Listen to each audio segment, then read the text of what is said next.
This the season to be folding, fa la la la la. For the first time ever, Vivo also brought over their Vivo X Fold5 to other regions of the world. And I've been using this new Vivo X Fold5 for the past 2 weeks at this point, and I have a lot of things to talk about it, so let's get into it. Quick disclaimer, throughout this video, I might have called this phone as the Vivo Fold X5 a couple of times because that's how my brain registered the name. But yeah, the Vivo X Fold 5 is the correct name of this device. So keep that in mind, please. So let's talk about the design of this phone first. It's a book-style foldable phone with a rather large size and also has a rather thin profile as well. It's also rounded around the edges, which is somewhat worth highlighting, and we'll get back into this later. It is available in a few different colors, and we have it in the white color. It looks really sleek, although I'm really not a fan of this big circular cutout design for the camera bump. Now let's talk about the cover display. It is using a 6.53-inch AMOLED screen with a resolution of 2748 by 1172 pixels. Weird number, yes, but it's actually a 21:9 aspect ratio, and it also goes up to 120Hz refresh rate. As what we've said before, having a 21:9 aspect ratio means watching movies using the cover display is great, as most movies are made for this cinematic aspect ratio anyway. Through our calorimeter, we found out that the cover display can go up to around 1250 nits maximum in auto brightness mode, and the color accuracy with its default settings is actually quite okay too. The DCI P3 color gamut coverage is rather low, and that means the colors are quite desaturated. We can turn it up in the settings menu by selecting the bright color profile. Overall, this is a rather good display. When unfolded, we are presented with a huge 8-inch screen with a resolution of 2480 by 2200 pixels, goes up to 120Hz refresh rate as well. And this display is vastly different compared to the cover display. We did 2 different sets of tests, one for the left half and then another one for the right half, just like what we did for other foldable phones. Surprisingly, the max auto brightness it can reach for the unfolded display is around 1880 nits, and that is about 50% brighter than the cover display. And that means if I'm using this phone outdoors, it's always best to use it in the unfolded display mode. But that will also mean increased glare, and the crease will be much more visible. Anyway, the color accuracy of the unfolded display is about the same as the cover display, so nothing out of the ordinary here. Again, it has a low DCI P3 color gamut coverage, so we have to hit into the settings menu and select the bright color profile to crank up the saturation. Let's also circle back about the roundness of the Vivo X Fold 5's frame.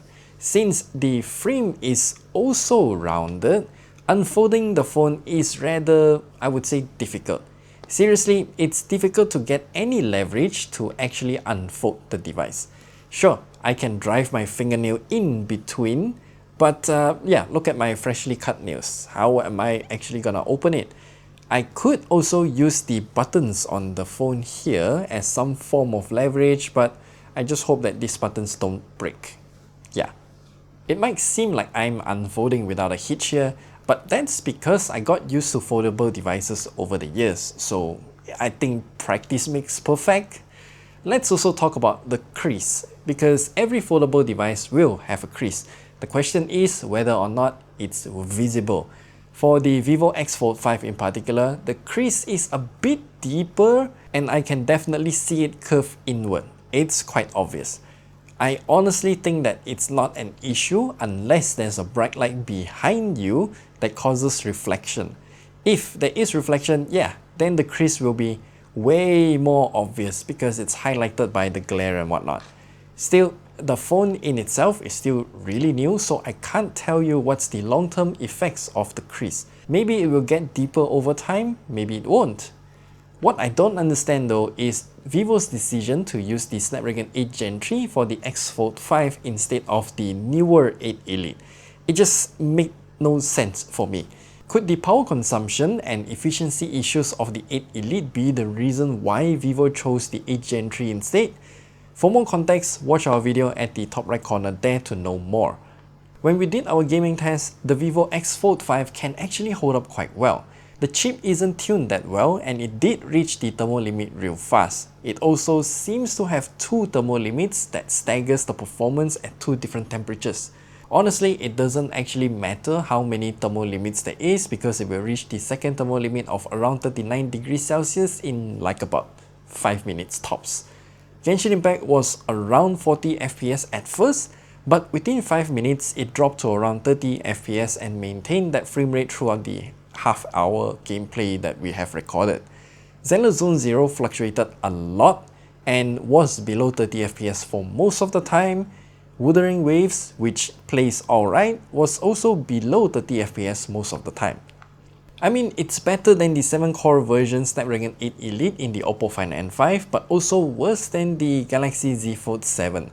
That Z Fold 7 so far has the best tuning for the 8 Elite out of all the phones that we have tested this year. And now let's talk about software. The Vivo X Fold 5 is running on Android 15 with FunTouch OS 15 on top. And that's because this is the global version of the Vivo X Fold 5. I caught myself there. I thought, okay, the amount of ads would be the same as any other Vivo phones, right? Well, actually no. There's literally no ads on this phone here. Zilch. There is no ads in the global search. The browser didn't send me any ads via the notification, and there is also no bloatware from the V App Store too. Yeah, there are some pre-installed apps, but they are minimal and we can easily uninstall them. All in all, FunTouch OS works the same as any other Vivo phones. The Snapdragon 8 Gen 3 is still very powerful in today's world of smartphones, and it's just super smooth to use and do whatever I want, except for some high-end gaming, of course. There are also some special features built into the Vivo X Fold 5 too. Within the settings menu, there's one entry called foldable devices, and all of the features are housed in there. Firstly, flex mode. For all the apps that support this mode, we can fold the phone halfway and then the app will split in half and it will present us with a touchpad alongside with some other controls at the bottom. It's pretty useful for apps like YouTube, but questionable for other apps. The Smart Screen Shift is another feature that I see myself using for YouTube only because of the cover display's 21:9 aspect ratio. It shifts the app to the cover screen when the phone is in tent mode. However, using it in this mode though, yeah, the camera bump will make the phone just extremely tilted. The taskbar is quite similar to what we've seen before on other foldable devices, but the customization options is very limited in comparison. And now I will skip forward and talk about the fold the screen feature. Basically, when we fold the device, do we want the app to go to the cover display or immediately lock the phone? This option lets us choose how it behaves. And finally, the Origin Workbench. It's Vivo's new take on multitasking and foldable devices. Honestly, it's a copy of iPad's Stage Manager. Yeah, if we enter the Origin Workbench mode, then we can open more apps and it will just operate the same as the iPad Stage Manager. We can select all of the apps on the left side and all of the apps that are in selection will appear on the right side. But what if we open a game? This is where things get interesting because yes, we can actually play a game in this mode and the game will also scale accordingly.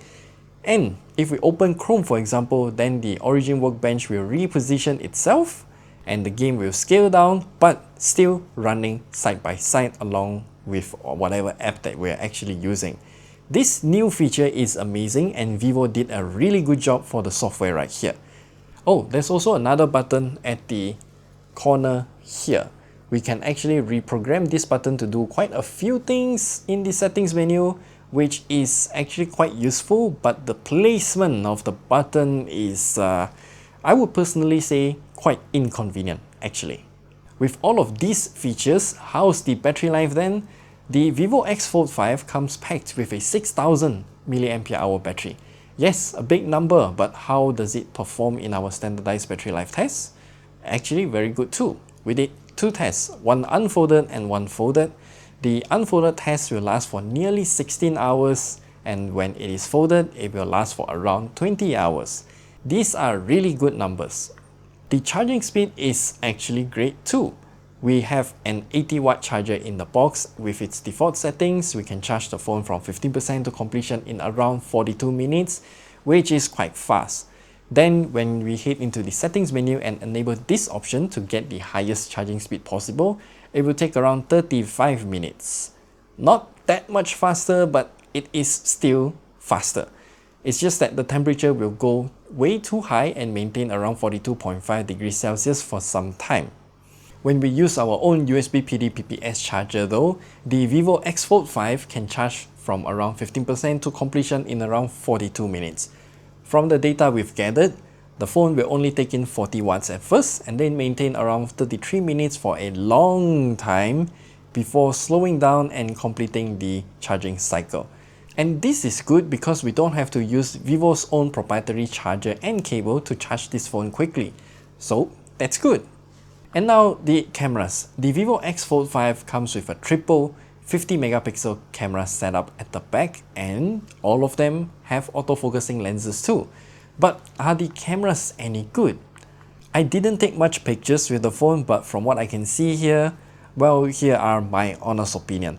The photos in many scenes, be it day or night shots, look a bit lifeless and a bit flat in terms of the colors.